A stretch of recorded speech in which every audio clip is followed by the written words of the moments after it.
are back, and we just finished watching 2022's Disappear Completely, otherwise known as Desaparecer por Completo. This is by director Luis Javier Henaine, with writing credits to Ricardo Aguado-Fentanes y Luis Javier Henaine. This is the story of a crime scene photographer who is kind of a jerk. He's not nice to his wife or long-term girlfriend, I don't know, and he pays to get tipped off of these like horrific crime scenes. He's like Nightcrawler. Jake Gyllenhaal's character, Nightcrawler. Yeah. Yeah. And not the first one, but I guess the second assignment leads to some kind of supernatural encounters. What did you think of the film? I thought it was okay. Mm-hmm. It's definitely got the spooky vibe going on, which fits in with the season. Mm-hmm. But to me, I don't know. It was nicely shot, nicely directed, nicely acted. But the story was, I don't know. It just felt like it went along a specific trajectory. Mm-hmm. And I guess maybe he has sort of a character arc, or maybe it's just sort of like this is bad stuff happening to me. I'm just gonna basically live with it and not spread it around. Okay, you finish your thought and then I'll chime in. Yeah, so I don't know. It felt like it was missing something for me. Also, I didn't quite enjoy why he was being cursed, or I didn't. The reasoning for why he was getting cursed, to me, it felt kind of silly and almost like, oh, we need this. We need this to move the plot forward. We were trying to tell a story here about this thing happening to somebody, but the fact that it's happening to somebody so tangential to the original, I guess, target of the curse just seemed weird to me. It just seemed, it kind of felt half-baked. I don't agree, but okay. All right, then let's hear what you got to say. I think that... So I'm going to try not to give spoilers away, because I feel like this is a movie that you should definitely go into blindly in order to enjoy it. I mean, in the description, it says what's happening to him. It does. It does. So we could at least say that. Okay. So he stumbles across this crime scene. I don't know that there's a reason for him being looped into this vicious cycle or being cursed. I felt like his thing was that he was at the wrong place at the wrong time, and he got swept up in something. Yeah. And pulled into something. I think that the reason for his bad misfortunes, or the entity involved with his bad misfortunes, was just evil for evil's sake. There was no rhyme or reason, and it could have been anybody in that seat. It just happened to be Santiago. Right, yeah. So, I agree with that. Again, I don't think there was supposed to be an explanation. You're sort of just along for the ride. And I think for the most part, Santiago's a jerk. Santiago's a jerk, and he doesn't do anything altruistic until the very end. Right. But in my mind, mm-hmm. Okay, this person who is doing the curses, mm-hmm. it's the film's about curses. Mm-hmm. Says so right on the tin. Mm-hmm. The person who's doing the curse, the initial curse, is doing it for a reason. They're not just doing it for the kicks or something. They're doing it for a reason, which is part of that whole psychic culture. It's like, hey, you give me some money, I'll do this for you. Mm-hmm. I'll give you a curse. I'll raise a curse. I'll bless you. I'll help you get a job. I'll do all this other crap, but you got to pay me. Mm-hmm. That's how it is. So the second victim that we see that leads Santiago to sort of be swept up in this whole situation, mm-hmm. we never find out why that person, we don't know anything about that person. All we know is that they were a politician, and that could mean anything. They could be a good person. We do find out why they were targeted and cursed. Why? Because he was a political opponent of another senator, a senator accused of witchcraft. They say they spell all that out. Did you fall asleep at that part? Nothing is not explained in this movie. Everything is explained in this movie. There's no mystery or ambiguity. But I didn't think it wasn't the politician who did it. No, but that's what I'm talking about. You are paid. You are given money to do something. That's what he tried to do that too. He tried to get the curse lifted. He sacrificed everything to get this curse lifted. He raised so much money by giving away everything. And it didn't work. Well, yeah. Yeah. But that's what the other thing was. In fact, we know that this is how it was because the reason why he knew where the witch or warlock or whatever you want to call him, you never really get a good look at it and see if it's a man or a woman or whatever. The reason why we know where this person lives is because the evil senator's driver basically said, "Yeah, here's the address." It was the shortest investigation ever. Yeah. Yeah. He basically had a day to figure this out, and it was just like, oh, okay. Oh, well, that was easy. All right, this is super easy. Yeah. And he had those 2 cops sort of on his payroll. They were pretty useless. The only thing that they helped him with was one of them was just like, maybe you should think about who would want to do something bad to that senator. So he's like, that's a good idea. And then he just does all the research himself, which by all the research, I mean, he looks at a pile of newspapers in the passenger seat of his car. And he figures he figures that go on their phone. He figures that out. He goes to his boss. His boss gives him a phone number. Phone number leads to the driver. The driver's like, so you don't want to mess with this, but if you do, here's the address.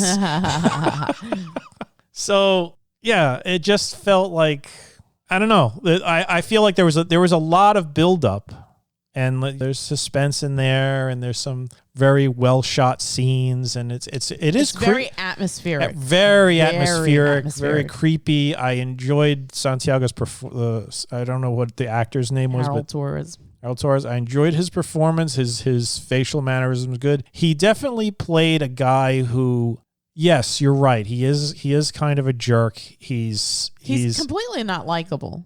He's not, I wouldn't say he's completely not likable. I didn't like him. He's just, although by the end I felt bad for him. He is ambitious. He wants to do things in a certain way so this way he could advance.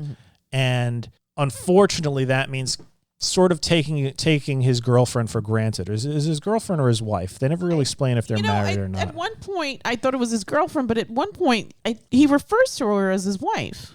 Well, either way. She's been with him for a long time. She's been with him, what did they say, 14 years? Yeah. And he's clearly he's clearly taking her for granted. Absolutely. I wouldn't say he's abusing her in any way, but she wants something.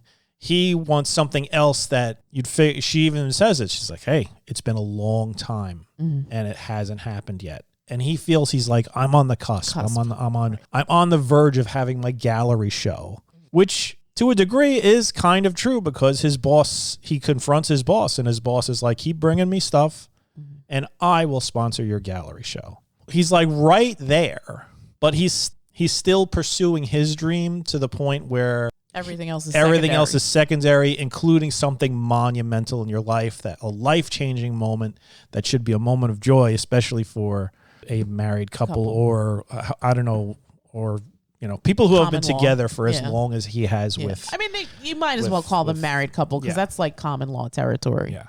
So in that way, he is a jerk in that he's taking her for granted and he's thinking of himself. And then this whole thing happens. And you can say, I guess by the end, he decides to not take her for, I don't know what. It's sort of like because he's going to do it, and then he's asked to do this thing, which is very, very bad. Yeah. And there's no coming back from that. There's no coming back from it, but if he doesn't do it, at the end it's bad for him. At the end, he makes a decision. But to me, it just felt, like I said, it just sort of felt, I don't know. I feel like there should have been more reasoning for everybody. Okay, he was in the house, he was taking pictures of the almost dead senator. Oh, right. And he didn't die, right? No, he wasn't dead. He's like a vegetable. And then it's sort of like a mistake happens and this witch or whatever goes out of its way to punish him. And to me, it was like, that's not enough motivation. You are clearly this secretive, evil person who is out in the middle of nowhere, sacrificing goats and maybe people and God knows what. You are like super powerful, evil entity to the point where you're practically supernatural. Maybe you are supernatural. I don't know. They never really go into it. No, it's.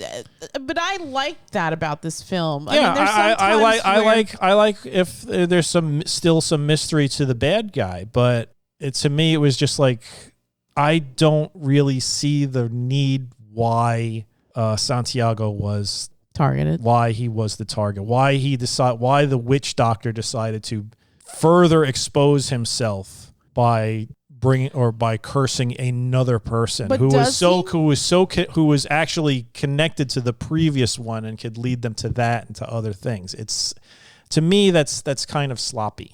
I don't know, but does he go out of his way? Because he gets the camera equipment fairly easily, and Santiago's like racing against the clock to try to figure this all out. It takes him a while. It wasn't like he came to the cause of his misfortunes fairly quickly. I mean, he had to do some detective work. And I think that there's times where there's like ambiguity in films. And I think that sometimes it works and sometimes it doesn't. I think here it works. I think that having all those blank spaces allows the viewer to kind of bring in their own interpretations of the story. And I really liked that we didn't get exposition guy or exposition sequence. And it was basically, you kind of either had to figure it out or connect the dots. And I think that it worked here. I think that it's not a perfect film. I'm not saying it's a perfect film, but I think that for what it is, it was well done. It's not a horror movie. No, it is a horror movie. I mean, it is, but it's not. It's not like, it's not people getting cut up or yeah. I mean, there's people being eaten or anything like that. There's some horrific scenes, but it's about witches and curses. Curses, right? That falls in the horror genre. Fair, but it's not like gratuitous or anything like that. No. You're basically on this journey and it's a story. You're being told this story about this man, and by the end of it, you have to decide as a viewer, I guess, whether you feel empathy and compassion for this guy or it's like, oh, whatever, who cares? Like, he's a jerk. But I think that the Santiago character definitely has an epiphany of sorts, because I think that who he is in the first frame as opposed to who he is in the last frame is a very different person. And it happens very quickly, because up to that point, he was still tethered to the fact that, okay, I'm going to fix this. I'm going to fix this. But then in that last moment, he makes a decision that basically is like a death sentence for him. Yeah. So the concepts of the story are fine. Mm-hmm. For me, this is just for me. Mm-hmm. It just didn't feel like they did enough to create a strong foundation for the reasoning behind the characters, especially the evil witch, and to me that's like that's the most important part. It's why are you doing this? Especially why are you doing this against this guy? And it would have been different if it was just sort of like, oh, I moved into an area where I wasn't supposed to move, or something like that, or I crossed this being somehow, or somebody's targeting me or something like that. To me, it was like the motivations were, I don't know, maybe they were just like too human for something like this. It's sort of like, oh, I got to cover my tracks. Right. How am I going to cover my tracks? Oh, I'm going to get rid of the person that I'm going to, but in a very, I'm going to do it in a photographic record. I'm going to do it in a super convoluted way. Yes, but I mean honestly, again, I think honestly, if he wanted to, he could have killed him that instance, that first thing where he just knocks him unconscious. Right. He just killed him right there. Right, because that was a very weird alleyway. Yeah. There was nobody else there. around. It was the middle of the night. He just unconscious. But maybe that wasn't his intention. Maybe his intention, again, I think that this being is evil. And I don't think that there's any rhyme or reason. I think that this guy just, again, was in the wrong place at the wrong time, and he had photographic evidence of who this other person was. And he didn't even realize it at the time. Like, he saw the pictures, but it wasn't until further down the line that he's really looking at the pictures, and then he sees that silhouette within the mirror. So yeah, but I think it's still other person is just evil. I don't think that there has to be a reason. Well, that to me that just doesn't make sense. It's sort of just kill him. True, but then I think just that kill him. this Why? way it's more impactful because you're making this person suffer. But that's all right. You're making them suffer. Mm-hmm. But why? Because you can. Because you have the power to. No, but you make this other guy, this senator suffer, mm-hmm. to go mad, to do whatever, because mm-hmm. you're working for somebody else who wants this. Mm-hmm. Who wants this? Mm-hmm. What benefit is it to you mm-hmm. to make Santiago suffer? Maybe he gets off on it. Who knows? I mean, I don't think that there needs to be a reason. I think that this person is just pure evil. It just doesn't work for me. All right, fair enough. That's fair. I mean, I disagree, but that's just me. I think that. I mean, that's different strokes for different folks. Sure. I like when there is more of a solid reasoning behind it. Even in like bad horror films, like we watched The Fog after all that time. The ghosts, they had motivation. It was like this is happening to you because this happened, right? And that I was satisfied with that, even though that movie really does not hold off. Like, why is Jamie Lee Curtis even there? Yeah, it's terrible. But for me, this was just sort of like, I don't know, and it's not even sort of the same thing. Like, I think when we watched it, we almost sort of compared it to The Wailing. I think, it's funny. There was like a brief thing where I didn't go too much down a rabbit hole, but like in an interview, he says that movie was influential. It's like one of his favorite films. Yeah, I don't know. There was something in it that was reminding me of The Wailing. Of The Wailing, which is an excellent picture. Probably, especially like this, I don't know what you would call it, a seance or a ritual or whatever they were doing. Right. There were some similarities because they do a scene roughly similar to that in The Wailing. Yeah. But like even in The Wailing, I felt like the antagonist had more of a reason mm-hmm. for doing the things that he did, even if he was, I mean, honestly, he was just evil. Mm-hmm. But it was sort of like, this is what I do. I'm not doing this for money. I'm not doing this. You can't hire me to do this. Right. I'm doing this because I am basically the devil. Right. Whereas this other guy, he's got a business, and then to drag, I don't know. For me, the reasoning to attack, the reasoning to attack Santiago was not good enough. But somehow he knew something about Santiago, and he sort of uses that knowledge to barter with him and says, if you give me this, then I will put everything to rights, and you don't have to go down this road that basically is to perdition. Yeah. So again, I think that I found it kind of refreshing. It's not the best horror movie I've ever seen, but I think for what it is, I like I think 10 out of 10 as far as atmosphere, for sure. Like there was some super creepy bits, spooky atmosphere to this film. I love the the way it was filmed. I love the way it was filmed. I also love that it's kind of steeped in folklore, but not too much. Like you see, like you were saying about the sequence with the seance or the ritual or the ceremony, whatever. Like that was well done, and something happens there that made me unhappy. Poor zombie. But it was still done very well, and I also like the fact that this is not a movie that gives you all the pieces. I think as a viewer, you have to pay attention. And you have to actively participate in order to understand what's going on. This is a foreign film. It's in Spanish. So You have to pay attention. You have to, unless. See, I don't agree with that. You Why? keep saying they don't give you all the pieces. They do give you all the pieces. Everything is explained. You just weren't paying attention. How do you? Okay, so if everything is explained, then why do you have a problem with it? You're saying that I didn't because the I didn't explanation wasn't satisfactory for me. But why do you have to be force-fed stuff?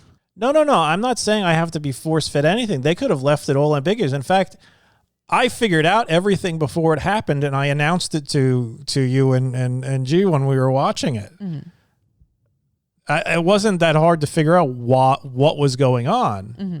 But then, like I said, it was just the motivations of the antagonist. Mm-hmm. It didn't make sense to me, because usually it's like somebody does something that angers or they're doing something where they're being punished for that thing. But you don't think or they've stumbled into something.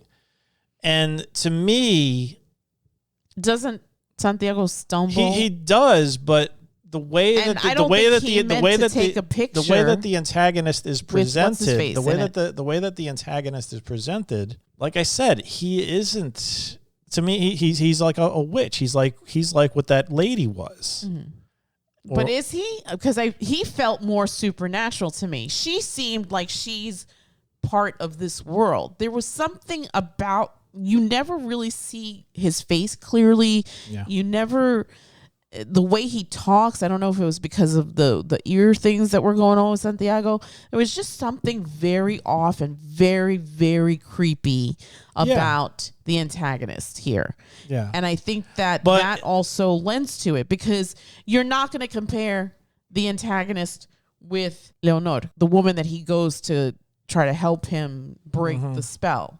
She's a human being. She's a human being that lives in this place and time. He could be 1,000 years old for all I know. He could be the embodiment of evil. He could be the devil. Yeah, we don't know. We don't know. We don't know, but that. I liked not having all those pieces and having to draw my own conclusions. To me, from what they presented to me, he really wasn't. He was like another witch doctor. I don't know. I didn't see that at all. Either way, I think there was something more about him, because even she said, whoever did this to you is very powerful. Yeah. Like nothing I've seen. But either way, it just doesn't make sense that he would do what he did. He would have just. He should have just pure evil. There doesn't need to be a reason. He should have just killed him then. But there's no payoff in that. The payoff is, how do I use this and leverage it to my advantage? I know this guy has something that I want, so I'm gonna, like a cat, I'm gonna play with my food. He could have taken that at any point in time. Could he have? Because it's almost he's asking permission. You need to give this to me. He was in the guy's house. Fair, but he still needs. It's almost like the whole vampire thing. He still needs to be given that. He can't just freely take it. Maybe. I don't know. It just didn't work for me. All right. Fair. I actually liked it a lot. All right. So what's your number? I think I'm going to give this movie, I'm going to give it an 8. I'll give it a 6.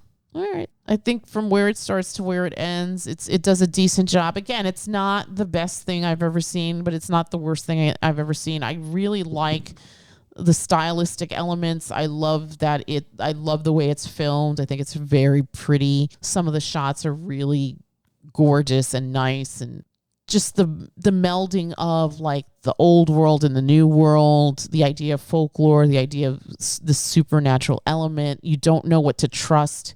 I guess the character of Santiago, again, he's kind of a jerk, but he has this awful thing that happens to him that progressively gets worse. And by the end, I felt a lot of sympathy for him. I felt a lot of sympathy for Marcela, because what is her life going to be like? And it's just, it's a horrible situation. I mean, most of this is in the real world, but there are these supernatural elements that seep through, then I think they're done really well. I mean, it could have been one of these films where those supernatural elements are just all over the place and it goes off the rails, but I think it's done very subtly. And again, I think I appreciated the fact that you didn't get all the pieces. At least to me, I didn't feel like I was force-fed things. I think I was given just enough for the story to go along, but I think also I was given the free reign to kind of think my own thing about what was going on. Mm-hmm. So, yeah, I liked it. I think, again, it's not in the pantheon of horror movies. I doubt people are going to talk about this, but I think it's a worthwhile watch. I think that if you're a film student and you want to know about how to create shots in a nice way to move a story along, I think this movie really excels at atmosphere, building atmosphere. It's really good for that. I thought the performances were really good. I thought the idea behind it was really interesting. Again, just mixing these old, new supernatural elements together. Yeah, I think it worked. I stand by my 8. All right. All right. I gave it a 6. I thought it was okay. It's got some weak points to it that sort of left me feeling hollow about it. All right. Fair enough. All right. So 8-6. I still think it's a worthwhile watch. I think I don't think it would hurt to watch. I think this is not going to be for everybody. I think this is a film where you have to really pay attention and actively participate. It is a foreign film, so there are subtitles. It's on the scarier side, so this isn't going to be for everyone. And there are some graphic crime scenes, and it's nothing horrifying though. There's nothing well, like I know there was a point where I raised up my scarf to cover my face. Zombie. But wasn't it before too? There was another scene where I don't think so. I don't remember. I think he got like a cut or something. Oh, when he stepped on the glass? Maybe, or something else. That was nothing. That was, you see worse on a Band-Aid commercial. Yeah, maybe. I think there was didn't he have like something happen to his hand or something? At one point I thought it was bandaged.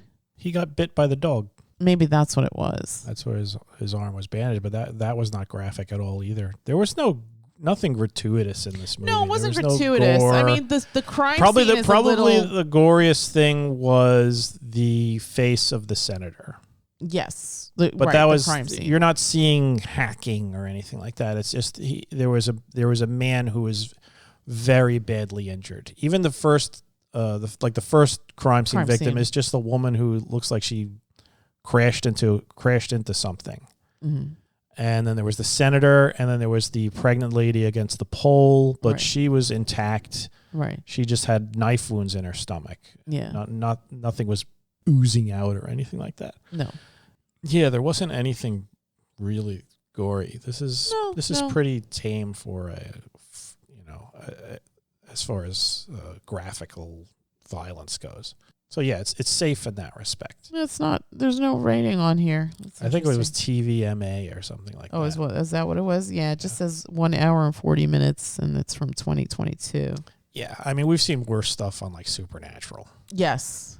But yeah, it's very well filmed. Like I said, it reminded me of The Wailing. If you want to see a film, I guess that does this better, yeah, go watch The Wailing. It's wonderful. We reviewed it in the past. Yeah, excellent movie. But yeah, that it's not bad. I'm not saying this is bad at all. No. I'm just saying that as far as, I guess, the motives and mechanics in the plot, they could have worked them a little bit more so that it's I don't know, less superficial. All right, fair enough. I'm willing to overlook that. I think. I mean, for some people, it's just cool. It's that's fine. This is just me. I'm really impressed when somebody like weaves together a plot where at some point it's just like, oh, wow, he's doing it because of that. Or you figure that out on your own, or they tell you, or I don't know. Either way, it's simple. Yeah. It's simple. It might just be a little too simple for my taste. Okay. And that's it from us, and we will bid you all a good night. Good night.